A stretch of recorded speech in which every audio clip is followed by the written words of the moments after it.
بہت شکریہ ارسلان خان، آپ ہمیں تفصیلات دے رہے تھے۔ ایک اور اہم خبر ہے منڈی بہاؤدین سے، جہاں پانڈووال میں آوارہ کتوں کا فوتگی پر جانے والی خواتین پر حملہ۔ آوارہ کتوں کے کاٹنے سے ایک خاتون جاں بحق جبکہ ایک خاتون زخمی ہو گئی ہے۔ خبر دے رہے ہیں آپ کو منڈی بہاؤدین سے، جہاں پانڈووال میں آوارہ کتوں کا فوتگی پر جانے والی خواتین پر حملہ۔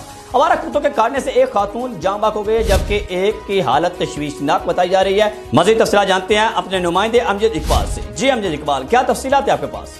جی بالکل، منڈی بہاؤدین کے نواحی گاؤں پانڈووال میں دو خواتین ساتھ والے گاؤں میں ایک فوتگی والے گھر تعزیت کے لیے پیدل جا رہی تھیں کہ رستے میں 8 کتوں کا غول بیٹھا تھا، جنہوں نے خواتین کو دیکھتے ہی ان پر حملہ کر دیا۔ کتوں کے کاٹنے سے ایک خاتون جاں بحق ہو گئی جبکہ دوسری کو زخمی حالت میں DHQ اسپتال منڈی بہاؤدین منتقل کر دیا گیا۔ یاد رہا کہ منڈی بہاؤدین بھر میں آوارہ کتوں کی بھرمار ہے، انتظامیہ کی طرف سے انہیں تلف کرنے کی مناسب کارروائی نہیں کی جاتی۔ شہریوں نے ارباب اختیار سے مطالبہ کیا ہے کہ آوارہ کتوں کی تلفی کے لیے فوری اقدامات کیے جائیں۔ جی شکریہ امجد اقبال۔ جھنگ میں ہیڈ ٹیموں کے مقام پر دریا چناب میں